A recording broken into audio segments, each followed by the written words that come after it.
Fala galera, beleza? Professor Gustavo de novo aqui com vocês e vamos corrigir a prova da Universidade Federal do Paraná de 2019 e 2020, ali a segunda fase, que é aquela prova de conhecimentos específicos, beleza? 7 questõezinhas, provinha bacana, provinha legal.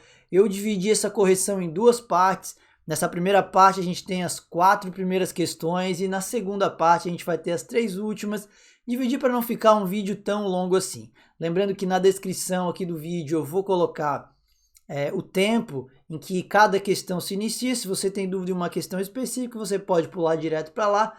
Mas aí galera, não se esqueça, já quero começar aqui pedindo encarecidamente que se esse vídeo te ajudar de alguma forma, já deixa o seu like aqui para me ajudar. Se inscreve no canal se você ainda não é inscrito, ativa as notificações, galera, assim você me ajuda demais a continuar fazendo esses vídeos e ajudar o maior número de pessoas possível. Beleza? Bora então para a nossa primeira questão dessa provinha da UFPR 2019-2020? Vem comigo. Primeira questãozinha que valia 5 pontos, falava assim: uma das metas dos Objetivos do Desenvolvimento Sustentável proposto pela ONU é a erradicação até 2030 de epidemias de AIDS, tuberculose, malária e doenças tropicais negligenciadas. Na tabela abaixo são apresentados dados de 3 países do Relatório Estatístico Anual de 2018 da Organização Mundial de Saúde sobre a malária. Então, são 3 países, portanto, dá para ver ali, ó, Brasil, Argentina, Brasil e Colômbia, e aqui a incidência a cada 1.000 habitantes. Repara, na Argentina, 0,00 casos a cada 1.000 habitantes. No Brasil, 6,7 casos. Na Colômbia, 17,2 casos. E aí ele vai perguntar alguma coisa, obviamente, em relação a esses números. E a falava o seguinte: elabore uma hipótese que possa explicar as diferenças nos valores de incidência da doença entre os países apresentados, considerando a forma de transmissão. Então, tu vai ter aquela tabela. Tem que explicar ali, considerando a forma de transmissão, elabora uma hipótese para explicar a diferença, porque que a Argentina não tem ninguém, o Brasil tem 6,7 a cada 1.000 habitantes e a Colômbia 17,2 a cada 1.000 habitantes. Rapaziada, aí você precisaria conhecer o quê? Primeiro, localização geográfica desses locais, onde é que está a Argentina, onde é que está o Brasil, onde é que está a Colômbia. Segundo, entender um pouquinho sobre a malária. Você deve lembrar que a malária é uma doença causada por um protozoário esporozoário plasmódio. Nem precisava saber disso para responder essa questão, mas a forma de transmissão precisava, que é pela picada da fêmea do mosquito prego, que é o Anopheles. E aí qual que é o lance do mosquito, com a localização geográfica, com a doença e com a incidência naqueles países? Galera, aqui nós temos um gráfico, aqui um mapa onde mostra os principais locais de incidência de malária. E repara uma coisa bem importante: a malária está localizada mais ou menos naquela faixa intertropical ali, galera. Tá? Então a ideia é que isso tem muito a ver, tá? São várias condições, vários fatores, claro, mas muito a ver com a questão da proliferação dos mosquitos. Tá, então os mosquitos são mosquitos de áreas mais de mata, de floresta, de ambientes mais quentes, mais úmidos, de área mais tropical. E aí quando a gente pega onde a malária é encontrada, daí você pode ver que nesse gráfico aqui, a Argentina não pega essa região tropical. Então a Argentina está aqui, ó. A Argentina não sofre com a malária por causa da sua localização geográfica, a malária atinge mais a região dos trópicos. E a gente pega aqui o Brasil, tá mais na região norte, tá vendo? A região norte do Brasil é endêmica para malária. E aí, se você soubesse onde é que tá a Colômbia tá aqui assim, ó. Tá vendo? Ó, Colômbia tá aqui, ó. Colômbia, colombiano, ó, Shakira. Tá aqui, ó. Olha a área da Colômbia, é basicamente uma área tropical bem maior em comparação com a do Brasil. Claro, proporcionalmente ao tamanho, né? Então, a cada 1.000 habitantes, isso que aconteceria lá. Beleza?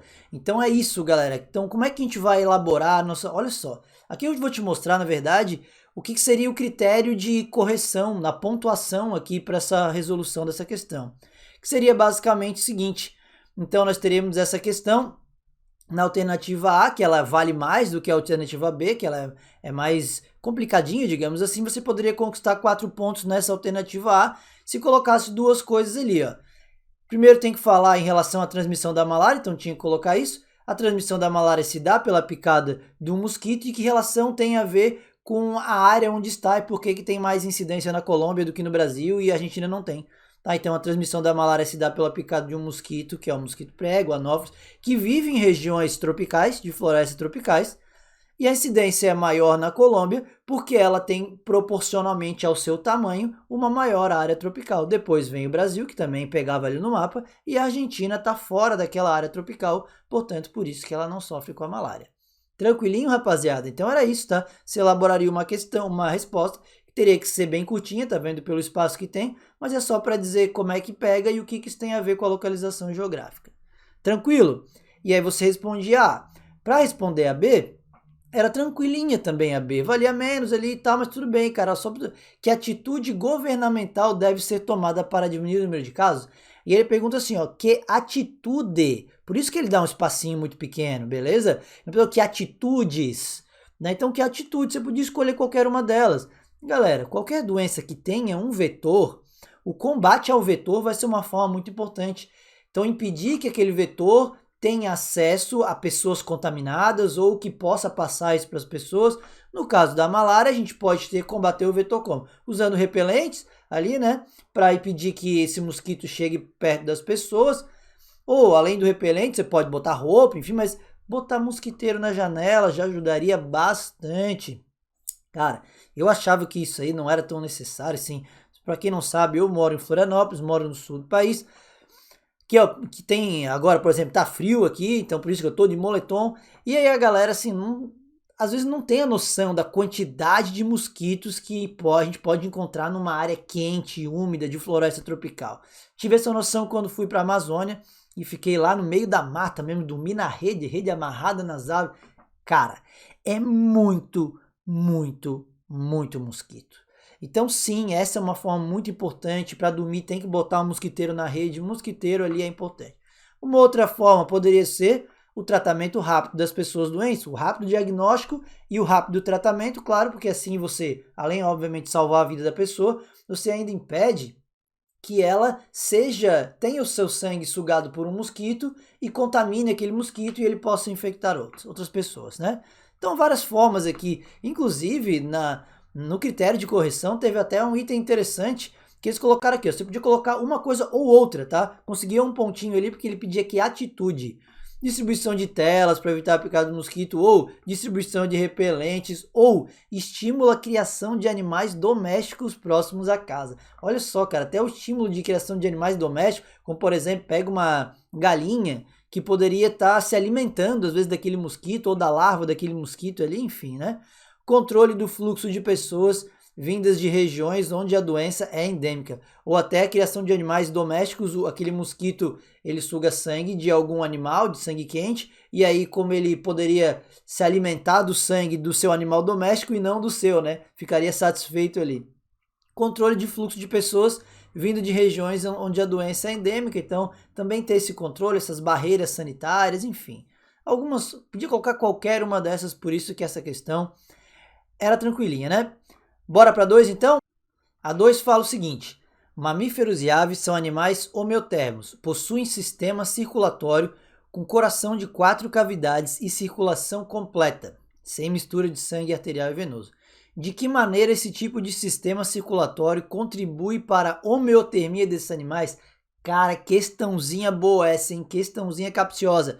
Presta atenção aqui. Para começar, vamos dar uma olhada. O coração dos vertebrados ali, né? Peixes bicavitário, tem 2 cavidades. Anfíbios é tricavitário. Nos répteis, os ventrículos começam a se separar. Então, os não crocodilianos, eles ainda têm 3 cavidades, não está totalmente separado ali. Aquele septo do ventrículo, chamado septo de Sabatier, ainda está se formando. Nos répteis crocodilianos, nós já temos uma separação, mas ainda o sangue acaba misturando lá no forame de Paniza, então ainda é uma circulação incompleta.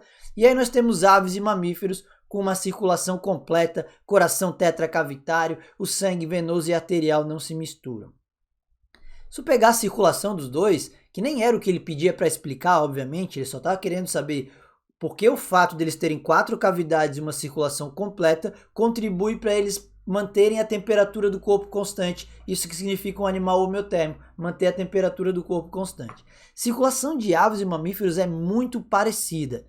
Uma diferença que a gente consegue observar é na grande circulação, que é aquela circulação sistêmica que sai do ventrículo esquerdo e passa pelo corpo inteiro e chega do lado direito, é que nos mamíferos, quando esse sangue é bombeado pelo ventrículo esquerdo e sai pela aorta, a aorta faz um arco aqui, ó, dando uma volta pelo lado esquerdo. E o arco da aorta das aves, ela faz uma volta pelo lado direito, tá vendo? Ó? Aqui pelo lado esquerdo, a artéria aorta nos mamíferos e pelo lado direito, a artéria aorta das aves. Cara, a circulação é muito parecida. Mas qual que é o lance do sangue não misturar o venoso e arterial com a homeotermia? Galera, um sangue que não mistura, o sangue arterial é aquele rico em oxigênio. Quando um sangue que não mistura com o gás carbônico, ali com o sangue venoso, ele vai ter, o animal que tem essa circulação completa, vai ter uma eficiência muito maior no transporte de oxigênio, muito maior. Vai chegar mais oxigênio nas células, nos tecidos. E para que é usado esse oxigênio, você lembra? O oxigênio ele é usado no interior de uma organela, que é a mitocôndria. O que essa mitocôndria vai fazer? 2 das 3 etapas da respiração celular, que é um processo de produção de energia, ocorrem dentro da mitocôndria. A quebra da glicose, que é a glicólise, ocorre fora, mas ciclo de Krebs e cadeia respiratória ocorrem lá dentro. São etapas que usam oxigênio e ocorrem dentro da mitocôndria. O processo de quebra da glicose para a produção de ATP é uma combustão aquilo ali, cara. É a oxidação de um composto orgânico. Isso é uma combustão, vai liberar CO2. Uma combustão completa ali. Isso libera calor. Libera calor. Então, quanto mais oxigênio chega para as células, maior a taxa metabólica, maior a quebra de glicose para a produção de energia, maior a geração de calor. Reações químicas que liberam calor, cara. E é por isso que os animais homeotérmicos conseguem manter aquela temperatura. Porque eles vão tendo as suas reações. É o metabolismo que gera calor. Então, essa é a associação que você precisa saber. Uma circulação completa, que divide ali em grande circulação, pequena circulação, cara, aquilo vai aumentar a eficiência no transporte de oxigênio. Uma maior eficiência no transporte de oxigênio gera uma taxa metabólica mais alta e, consequentemente, uma produção maior de calor. Então essa é a relação. Não era tão fácil, mas a resposta passa por isso. Vamos dar uma olhada nos critérios de correção? Então, essa questão aqui, você ganharia aquela pontuação se respondesse da seguinte forma. O que teria que ter ali? 1,5 ponto você ganharia se falasse que a separação entre a grande e pequena circulação torna mais eficiente a distribuição de oxigênio nos tecidos.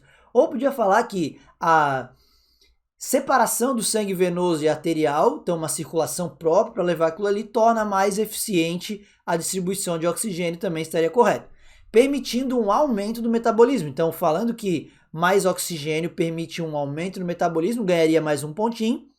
E aí, se falasse que esse metabolismo ele vai gerar calor, tá? Que parte desse metabolismo aqui é convertido em calor, beleza? A gente não produz ATP, quando ali tem calorias, e que permite o controle, e que essa geração de calor é o que vai permitir o controle da temperatura desses animais. Belezinha, galera? Então, conseguiram entender qual é a relação que tem na eficiência do transporte de oxigênio com a manutenção de calor? Muito interessante, né? Não é à toa que aves e mamíferos são os 2 grupos de vertebrados que a gente chama de homeotérmicos ou endotérmicos. Eles controlam a própria temperatura do corpo, tá? Temperatura constante, isso é um animal homeotérmico, e esse controle é feito internamente pelo próprio metabolismo. Por isso ele é um animal chamado de endotérmico. Beleza? Bora para a próxima. Galera, a questãozinha 3, ela não era tão complicada assim, né? Vamos dar uma olhada ali, varia 6 pontos, olha que interessante. A pele é revestida por um tecido epitelial estratificado queratinizado, que é uma excelente barreira contra a invasão de patógenos como bactérias. Por que esse tipo de epitélio não ocorre na superfície do intestino delgado por onde passa o bolo alimentar? Cara, o tecido epitelial ele serve para revestir partes do nosso corpo.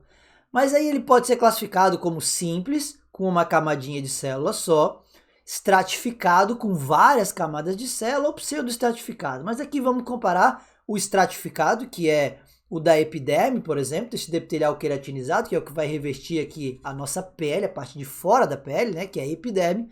Vamos comparar com o epitélio que reveste o tubo digestório, ali no caso do intestino delgado. Por que um tecido de revestimento ele precisa de várias camadas ou uma camada só? Isso está relacionado à função. Quando a gente pega a imagem de um tecido epitelial estratificado da nossa epiderme com vários estratos, várias camadas de célula, e ainda por cima aqui por fora com uma camadona de queratina, um extrato córneo que é queratinizado, isso serve para impermeabilização, galera. A gente entra em contato, na nossa mão pode estar cheio de bactérias ali, mas ela não vai conseguir penetrar se não tiver um ferimento, porque a gente tem esse revestimento que serve para impermeabilizar. Também serve para a gente sair na rua, no sol e não secar, ou não chover e encher d'água. Então é uma estrutura para proteção. É por isso que ele é estratificado e por isso que tem a queratina. Não passa coisas ali. Agora pensa comigo, vamos viajar lá para dentro do nosso intestino delgado. O alimento entrou pela boca, saiu pela faringe, vai pelo esôfago, passou lá pelo estômago, foi digerido, passou pelo duodeno, que é a primeira porção aqui do intestino delgado para ser digerido. Por que a gente quebrou todo esse alimento, tanto na boca, quanto no estômago, quanto no duodeno? Para absorver os nutrientes. Agora imagina como nós conseguiríamos absorver o nutriente se o revestimento do intestino delgado fosse igual ao da epiderme aqui, com queratina que não deixa passar nada. Não faz sentido, não é verdade? Então o revestimento do intestino delgado ele tem que ser muito fininho para permitir essa passagem de substância, a absorção de substâncias. Não é à toa que o intestino delgado, o jejum, o ilho, essas porções, tem inclusive especializações de membrana para facilitar a absorção. Além das vilosidades, que vocês estão vendo ali, que são dobras no intestino delgado, nós temos ainda microvilosidades. Mas olha só que interessante, essa aqui ó, é a camadinha de células que você encontra no revestimento do intestino. Repara que não é estratificado, é um epitélio simples. Simples, beleza? Cúbico, cilíndrico, prismático, ali um epitélio simples, beleza? Uma camadinha de células sem queratina para poder passar de um lugar para o outro os nutrientes. Então os critérios de correção não poderiam ser diferentes. Você tem que saber por que esse tipo de epitélio não ocorre na superfície do intestino delgado, por onde passa. Tem que colocar aqui ó, o somativo, cegarinho, 6 pontos. Se colocasse o intestino delgado é a região do trato digestório onde ocorre a absorção, onde vai absorver aquilo ali, e um epitélio estratificado, queratinizado ali, seria impermeável e impediria a absorção dos nutrientes. Tranquilinha essa questão 3, né, galera? Eu espero que vocês tenham achado tranquila também. Bora para 4, então. A questãozinha 4, que também valia 6 pontos, era dividida em A e B e falava sobre imunologia, imunização, fisiologia e tal. Bem interessante. O uso de vacinas e de soro antiofídico é importante para a saúde pública, ambos relacionam-se com o sistema imunológico dos pacientes. E a A dizia: caracterize a prevenção da contaminação por agentes infecciosos quanto ao tipo de imunização, a molécula efetora produzida pelo organismo que recebeu a vacina e a substância presente na vacina. Então são 3 coisas que a gente precisa responder.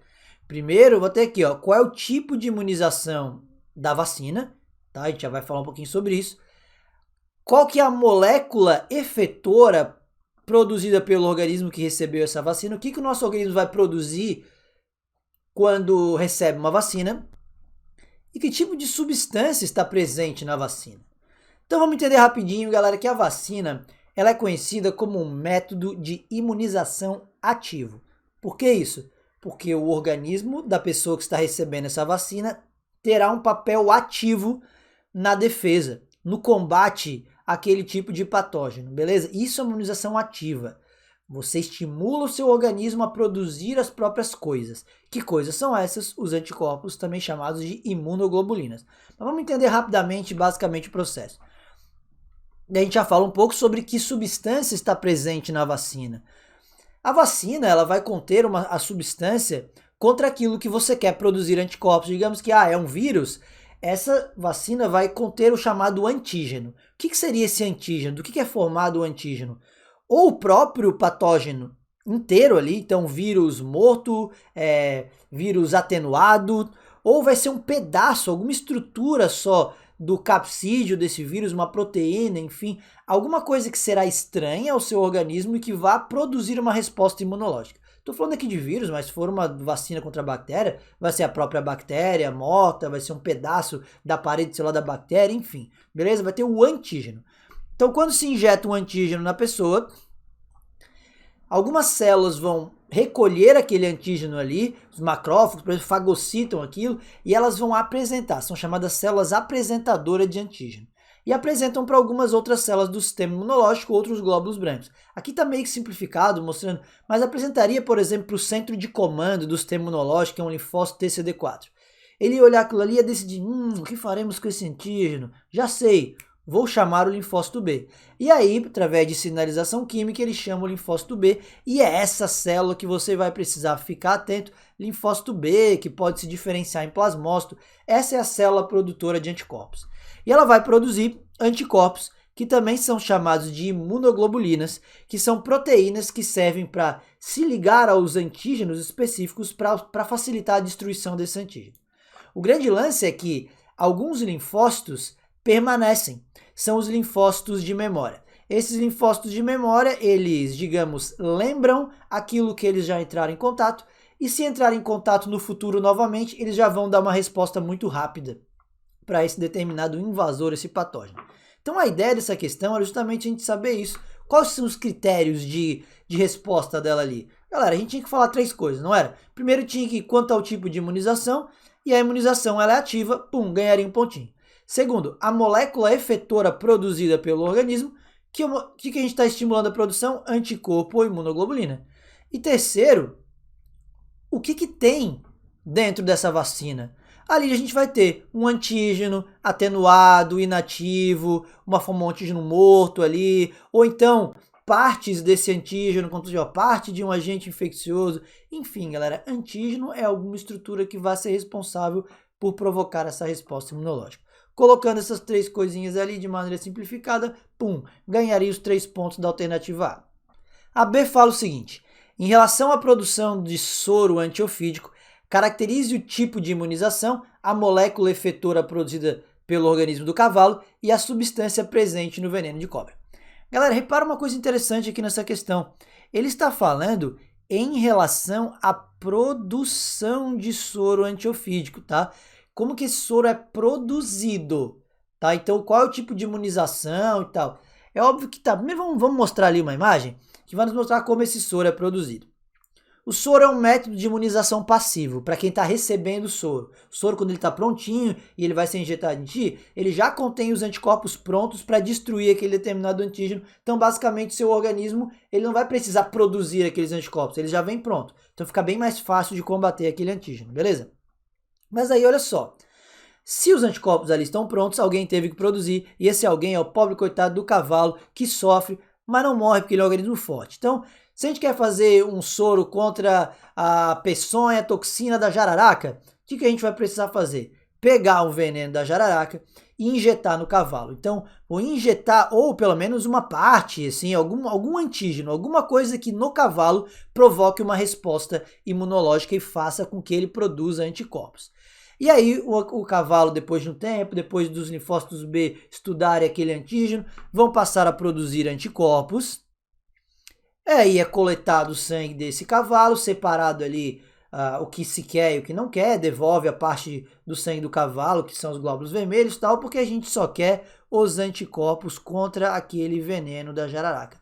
E é com a junção desses anticorpos que a gente fabrica o soro. E aí, se uma pessoa é picada por uma jararaca, ela vai receber aquele soro que contém os anticorpos que foram produzidos pelo cavalo. Mas aí vem uma coisa. Então ele pergunta, em relação à produção do soro antiofídico, qual é o tipo de imunização? Se eu estou falando de produção, eu estou falando como que o cavalo produz aquilo ali, como que o soro é produzido. O soro é produzido através de um método de imunização ativo. Tá? Porque eu vou injetar no cavalo o antígeno e o cavalo ativamente vai produzir aqueles anticorpos ali, aquelas imunoglobulinas. Beleza? Então, é ativo o método de imunização pro cavalo. Pra gente, depois que recebe o sorinho pronto, isso é passivo. Mas como ele falou ali em relação à produção, beleza, caracteriza o tipo de imunização, então seria ativo para o cavalo, na produção ele é um método ativo. A molécula efetora produzida pelo organismo do cavalo, o que o cavalo produziu? produziu anticorpos, também chamados de imunoglobulina, e a substância presente no veneno de cobra, nós temos o antígeno, que é aquele tipo de substância que será utilizada para a fabricação. Então, algum tipo de proteína que contém ali nesse veneno de cobra. Então, os critérios de resposta, de resolução dessa questão: primeiro, quanto à produção do soro, a imunização no cavalo vai ser ativa. Anticorpo ou imunoglobulina é o nome da substância produzida, e antígeno ali é a substância que é encontrada dentro do veneno da cobra. Beleza, galera? E essa foi a primeira parte da nossa correção da segunda fase da prova da UFPR 2019-2020. 4 questõezinhas bonitinhas, espero que vocês tenham gostado. Quem gostou, não esquece, se inscreve no canal, curte o vídeo, compartilha e também não deixe de assistir a parte 2, que logo mais estará também no meu canal do YouTube. Valeu, galera, foi um prazer, abraço e até o próximo vídeo.